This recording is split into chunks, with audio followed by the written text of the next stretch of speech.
a tarefa da grande comissão mundial. Sabe quem são? É você e sou eu. Chegou a nossa hora, Brasil! É a nossa hora, Brasil! Levanta e adora a Deus! Você acaba de sintonizar na leitura do livro Por que Tarda o Pleno Avivamento? Capítulo 8. Crentes incrédulos.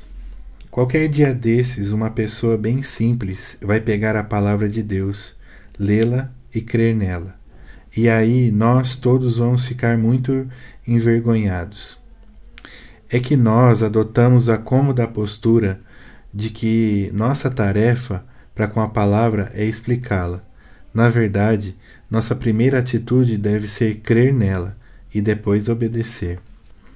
Um pensamento que me tem ocorrido com frequência ultimamente é que existe uma grande diferença entre conhecer a palavra de Deus e o Deus da palavra. Não é verdade que toda vez que assistimos a um seminário de estudos bíblicos, ouvimos uma repetição das mesmas e velhas lições e saímos dali sem ter aumentado nem um pouco a nossa fé? É possível que Deus nunca tenha visto um grupo de crentes tão incrédulos como os desta geração. Como isso é humilhante. Será que estamos como que deslumbrados com riqueza espiritual? Talvez sejamos como um marinheiro pobretão que cruza o Atlântico e fica alucinado, magnetizado ao pensar que ali embaixo está o navio Lusitânia, com muita riqueza em seu bojo, que ele poderia pegar para si. O único problema são os metros e metros cúbicos de água que o separam dele. Do mesmo modo, a Bíblia, que é o talonário de cheques do crente, que lhe é dado pelo Senhor da glória, garante: tudo é nosso, e nós de Cristo, e Cristo de Deus. Estou me sentindo fortemente insatisfeito com a pobreza espiritual que nós, os crentes, estamos vivendo na atualidade. Quantas vezes vamos a uma reunião de oração e ouvimos uma frase tão comum: Senhor, tu podes fazer isso, referindo-se a um determinado pedido. Mas tal afirmação é fé? Não. É apenas conhecimento da onipotência de Deus. Eu creio que Deus vivo, o Senhor da glória, pode transformar essa escrivaninha onde estou escrevendo em ouro maciço. Transformar água em vinho ou madeira em ouro é coisa que está dentro da capacidade dele. Mas ele transformou água em vinho quando houvesse necessidade disso. Nesse momento, por exemplo, $1 milhão me seria muito útil e não gastaria nem um centavo para mim mesmo. Nem teria do que me envergonhar naquele dia. Na verdade, temos muita necessidade desse dinheiro, mas afirmar que ele pode fazer a madeira se transformar em ouro não opera a transformação. E assim, eu fico sem o dinheiro. Mas se, pela fé, eu disser, ele irá transformar essa mesa em ouro, aí o problema estará resolvido. Todos nós sabemos que o maior destes, fé, esperança e o amor, não é a fé.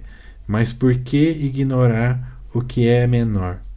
Onde é que se vê a fé genuína hoje em dia? O que se vê é um mascaramento da fé. Um apelo que se ouve com frequência é: cremos que Deus deseja que estendamos a transmissão do nosso programa a mais 10 estações de rádio. Estamos operando dele os fundos necessários para isso. Então, irmão, escrevam-nos o mais breve possível. Isso pode até ser uma afirmação de fé, só que com indiretas, e não é dirigida apenas para Deus. Nós, os crentes, gostamos muito de citar superficialmente aquele versículo. E o meu Deus, segundo a sua riqueza e glória, há de suprir em Cristo Jesus cada uma.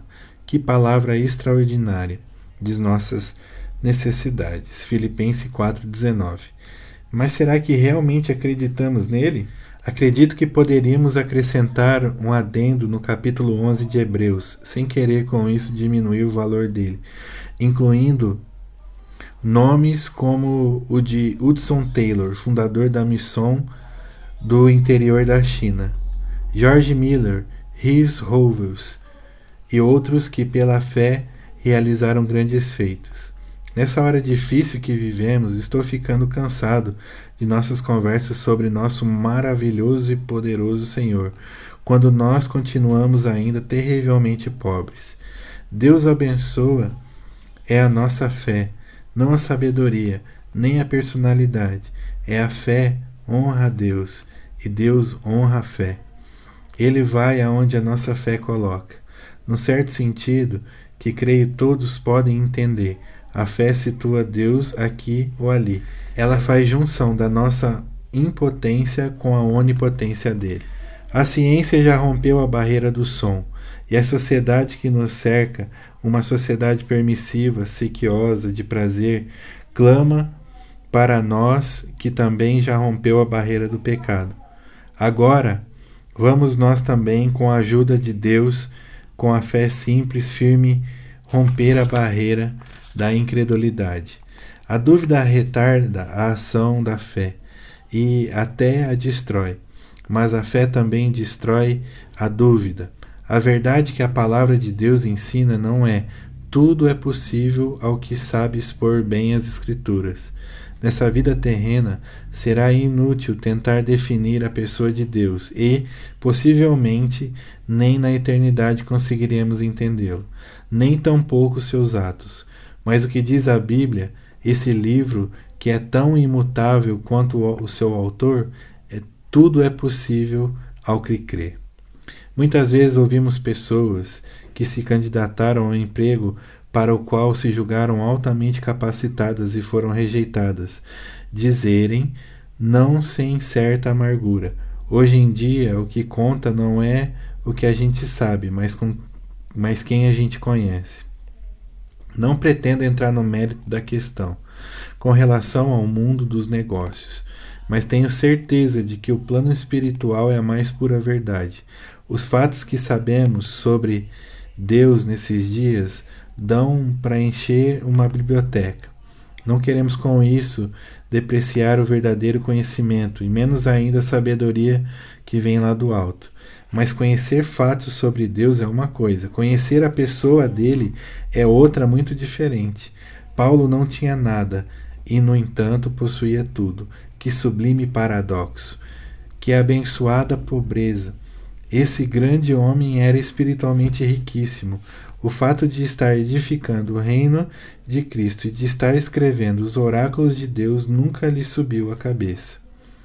E a despeito de tudo que fez, já quase ao fim de sua carreira, ele disse: para conhecê-lo e o poder da sua ressurreição e a comunhão dos seus sofrimentos, conformando-me com ele na sua morte.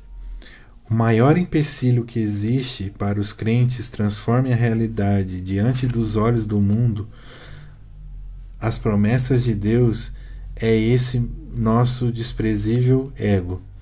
Mas Paulo declara que seu antigo senhor, o ego, foi destronado e o que é melhor, foi anulado na cruz. Gálatas 2:20. Então Cristo pôde ser entronizado em sua vida. E para que nos purifiquemos, estejamos preparados para que ele assuma o controle, é preciso que o egoísmo, a autocompaixão, a justiça própria, a autossatisfação, a importância própria e tudo que tem a ver com o ego seja entregues à morte. Não importa quem nós somos. O que realmente importa é o que somos diante do inescrutável Deus. Se desagradamos a Deus, não importa a quem vamos agradar. E se agradarmos a Ele, não importa a quem vamos desagradar. Aquilo que podemos chegar a ser pela nossa união com Cristo é uma coisa, mas aquilo que somos é outra muito diferente.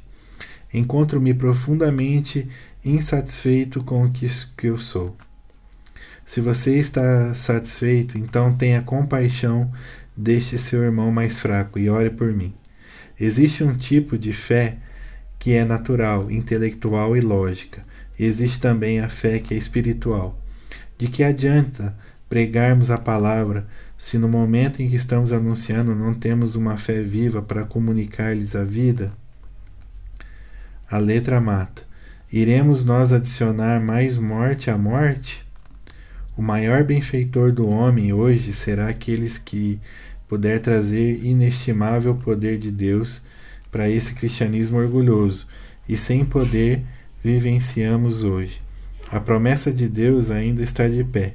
O povo que conhece o seu Deus se tornará forte e ativo. E se algum de nós conhecer a Deus, então, coitado de você, Lúcifer.